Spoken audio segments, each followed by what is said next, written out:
Hey guys, welcome back to the channel here at Matt Tuttle Fishing.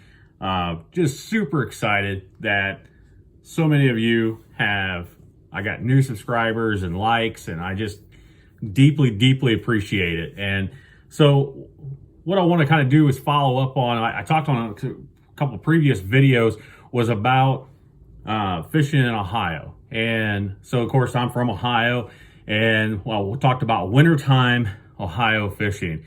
And we kind of recap a little bit was about, not necessarily fishing the structure, but fishing the open water around the structure and fishing for those suspended fish. And so I really wanted to kind of dive in a little bit about what I'm using and how I'm actually doing it. And so I want to talk about, what do you use? Jigs, tie jigs, plastics. When do you use tie jigs and plastics? And what kind of tie jigs or plastics do you use? And, and we got so many things to cover today and topics wise, because we got live scope, we've got active target. Some of us, and including me, still using 2D sonar, side imaging, down imaging, those types of things. So I want to talk a little bit about what I start with when I go fishing. So I went fishing just as last Friday, which is about now a little less than a week ago. And so I was fishing seawalls that has brush piles connected to the seawall. And so this was an all seawall channel, and property owners and, folks that drop brush piles and such. And so we got brush piles that are tied to the seawall. You got brush piles that are off the seawall. And so these crappies, I dropped the jig into those brush piles, in and around those brush piles, and I didn't get bit. Once I got 8 to 10 feet away from the seawall, then I got bit. And so again, those crappies are in a wintertime pattern. They're suspending. And so what I was using was a tie jig, and from Spillway Bait and Tackle. And of course, if you watch my channel, we talk about using the wedge tail and trying to really show you how that bait is proportioned. And Mike just does a fantastic job. And then you're looking at the detail, and so the wedge tail was kind of spawned from, there was a company that made a little plastic tail that came to a point, but after you caught 1 or 2 fish on it, it was done. You had to throw the bait away, put on a new bait. And so we came up with the wedge tail, which again, the bait comes to a point, and you just look at the detail. I'll try to keep it in focus here. But that's what I started off with, and started catching fish right away, and just noticed that the bait had to be 6, 8, 10 feet out away from the seawall. And we call them channels. I know when you get outside of Ohio, especially go down south, they're called canals.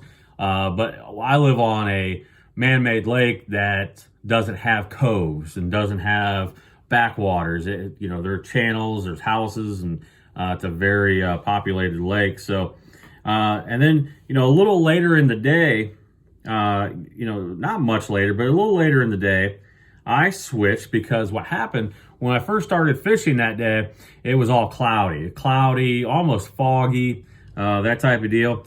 And then once the sun came out, and I said, well, I'm going to switch up here. And as you can see, we'll kind of roll this bait around a little bit.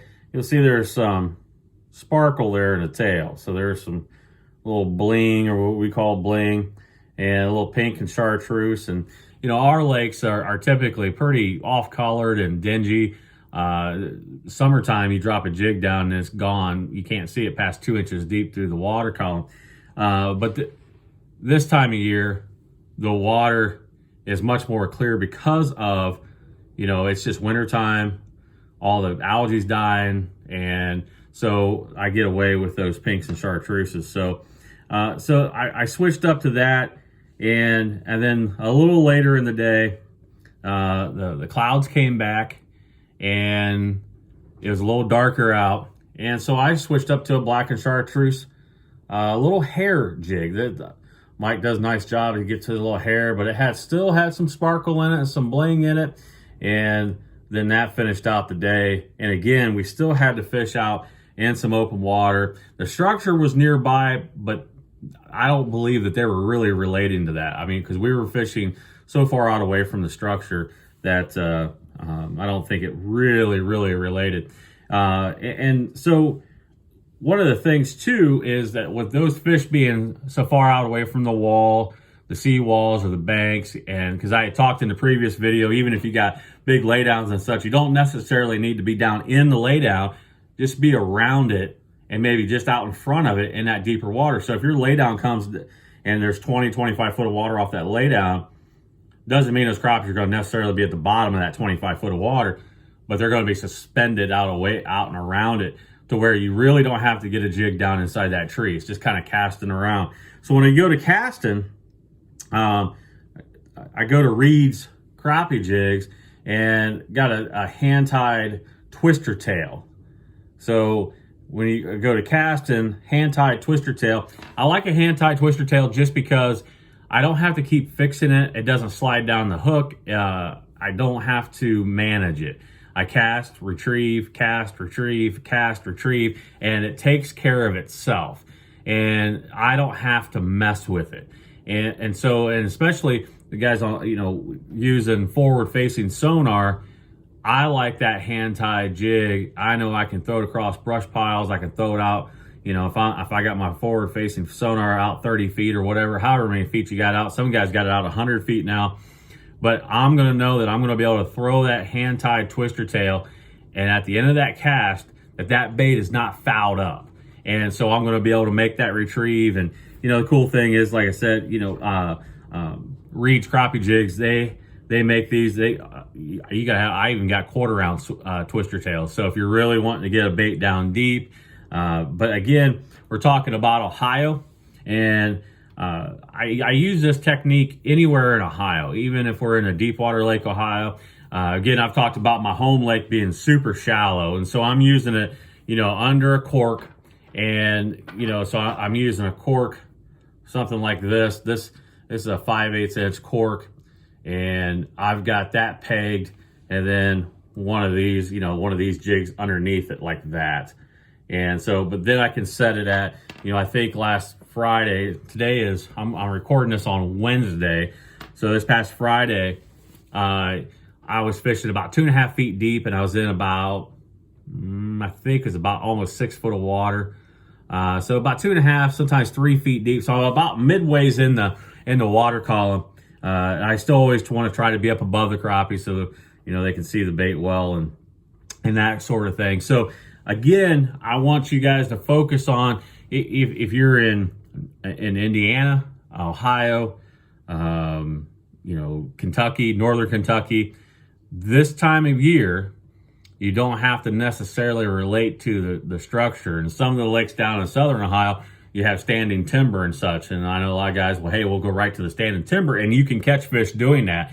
But off that timber, you may locate those bigger fish. And I don't know if the smaller crappies like to have that kind of home base. They really hug around the trees and that type of thing. But when you get out away from those trees a little bit, and I'm not saying leave them, I'm talking about fishing in between them and maybe out in front of them. There's a lot of times you'll have a tree line and just kind of fish out in front there a little bit, and you'll notice, hey, you got some crappies schooling out here, and then all of a sudden they're pound and a half, pound and a quarter average. And so just keep that in mind, guys.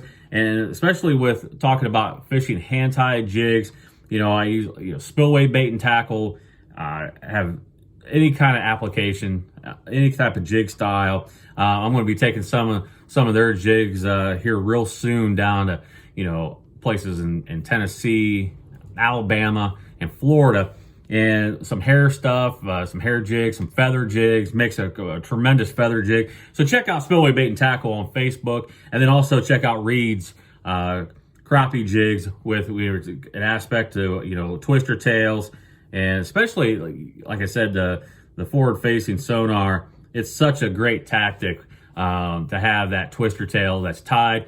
Make those long casts, make short casts, whatever cast. Skip them up underneath docks, up underneath pontoons, and they're not going to foul. I mean, they're just You know, sometimes you shoot a piece of plastic or something, and that plastic will slide down the hook, and you don't realize it until you get it out at the end of the cast, and that can get pretty frustrating. So, guys, just remember, in Ohio, stay back off the bank, stay back off the structure, and like I said, I was fishing seawalls, and so, like I said, property owners had brush piles planted and those types of things. They weren't even relating to those. So off the seawalls, and like I said, I was fishing about 6 foot of water. I shoot for about 2.5 to 3 foot deep, and sometimes the bites are going to be a little weird. Sometimes the bite might be a little light, and sometimes the cork will just kind of move off. And if you're in an area that you don't use corks, I challenge you, try to use a cork, or some people call corks bobbers, but stick with those small floats that are going to just hold up these 1/32 or 1/24 ounce baits that you're throwing out there. And you know, I promise you, you're going to have a great time. And guys, if you like the content that you're seeing, don't forget to hit the subscribe button, hit the like button, drop some comments down below that something that maybe you want to talk about. Maybe you're from Ohio, Indiana, Northern Kentucky, and you got some techniques, or you got some ideas or questions. Go ahead and drop them down there in the comments, and I'll be more than happy to answer them, or even maybe do a future video on it. Hopefully here very soon, we're going to have some on the water videos when I head south and go do some crappie fishing. Guys, have a great day, and thank you so much for being and coming back to the channel.